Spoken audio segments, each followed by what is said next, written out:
A plaque celebrating its downfall was made by the bankers. These represent some of the deals that Drexel did. These happen to be my clients, a small number of Drexel clients that we financed, and represented up here is close to over 4 or 5 years, close to $20 billion of financing. An example, there's the National Can deal of $365 million for Nelson Peltz. There's the different tranches of financing for Ronald Perlman of Revlon, which comes to $3 billion approximately. Most of these were all debt deals that Milken created for the 80s. Junk bonds. Yeah, high yield bonds. We can say junk bonds, we can say high yield. You prefer high yield? Doesn't matter now. What Milken personally built was a network that in effect operated like a takeover mill. You know, identifying, teeing up, and blowing away companies. Identify them, tee them up, blow them away. Identify them, tee them up, blow them away. Milken was in control of the entire process. He was like the commanding general of the armies. Goldsmith was like one of his important weapons, but only one.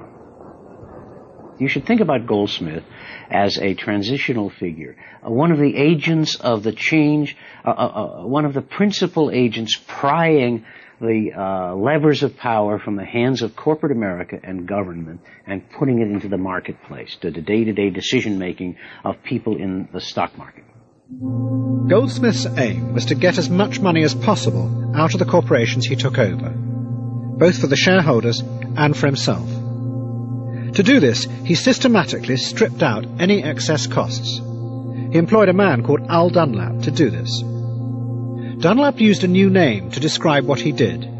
He called it downsizing. Dunlap's nickname was Chainsaw. I was the first executive who was really doing downsizing on a large scale and was willing to talk about what I was doing, how I was doing, and was also willing to articulate the fact that this is necessary.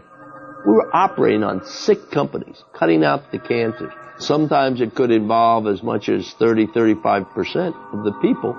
And of course one must close some of the operations that should have never been open. Our people that we were concerned about were the shareholders, the people who owned the corporation, the people that owned it before we bought it, the people that were investors with us, because we felt the shareholder owns the corporation. Favor on an 8, taking 5,000. Can I give you a couple of thousand by 5,000? Outside of us on a half bid, there's about 9,001. Come on, pick up the phone. Downsizing became one of the most important factors fueling a boom in the American stock market. Every time the raiders sacked workers and managers, their share price soared. And in turn, that pushed the bull market even higher. To the Reagan administration, it was proof their policies were working. The market was reconstructing America. The American economy is like a racehorse that's begun to gallop out in front of the field, driving the bears back into permanent hibernation. That's our economic program for the next 4 years. We're going to turn the bull loose. Pull it back. The market is in control now. Management was in control. The establishment was in control. Full stop. Nothing happened if they didn't want it to happen. The capital markets were over here. They were quiet. They were passive. They were nice enough, but they weren't right. Now the capital markets are in control. They're saying clearly, loudly, and often, we own these companies. You fellas will perform. And if you don't, you're out because it's our property. This was unheard of then. Absolutely unheard of. You couldn't get the capital markets to go along with anything because they were captured by the management. Amazing change. It's getting to be a disaster. You know, I mean, people just out of work. And there's nowhere you can find work. Food stamps going out. The relief program is going down. There's no work nowhere.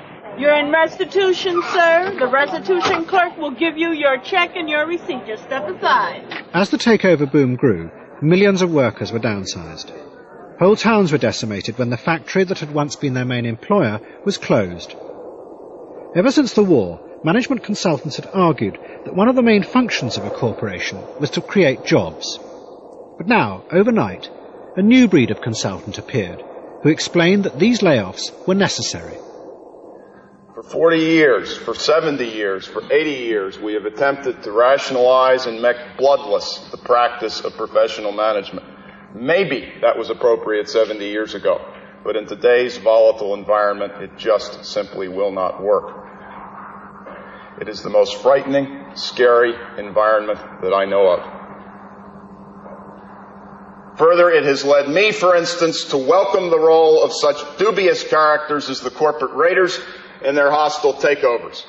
Throughout the economies of the industrialized world, we are beset with a degree of ambiguity, uncertainty, and madness never before seen, and I thus wholeheartedly welcome anyone of any sort at any time in any place who will scare the wits out of the still at the sleep at the helm leaders of our larger firms.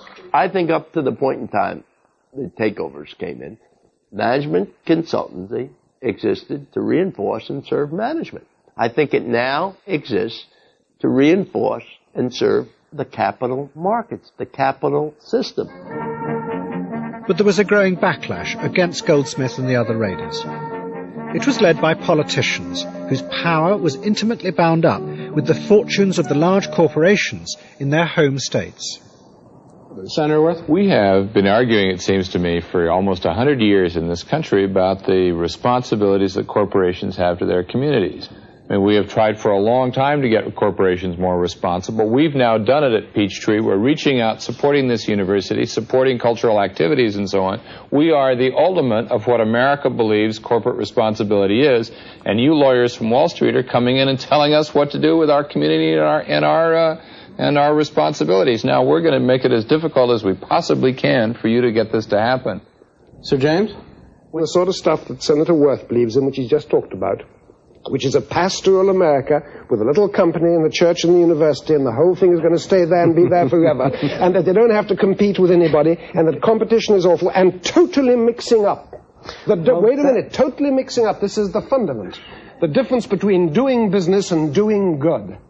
Doing business is what gives you the fuel to do good. Don't mix them up. The bee doesn't make honey because he's doing good. He doesn't have soul searching, am I doing good when I make honey? And he's confusing it, and that's why this country is losing its vigor. One of the largest owners of shares in corporate America were the pension funds. They invested billions of dollars in the stock market to provide pensions for retired workers.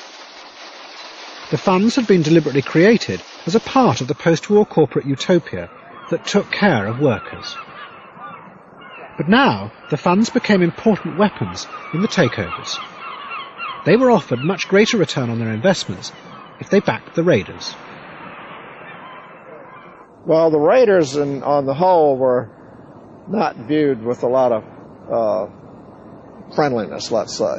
A lot of them seemed to be mostly out for themselves and would proceed in their raiding activities even if it meant damaging companies that had long histories of good employee relations or long positions of importance in their local communities or whatever.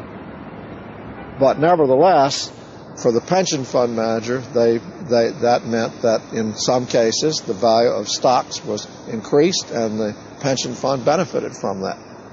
And the people that were in charge of the pension funds had to go along with that because that was in the best interest of the beneficiaries of the fund. Well, there was a lot of talk by major corporation executives who would say, you pension funds are selling out America. You're destroying our major corporations. You are selling out to raiders who are going to destroy us, and this is terrible. It's bad for America. That was the pressure coming from the business side, and it was a business pressure from CEOs and business organizations and so on. And the pension funds were accused of providing the grease over which this entire takeover movement slid. They were the enemy. The quiet men who ran America's pension funds found themselves in a terrible trap. The law that had created the funds explicitly said that their duty was to get the highest returns they could, provided the investments were not too risky. But by now, Milken's junk bonds seemed to be a safe investment.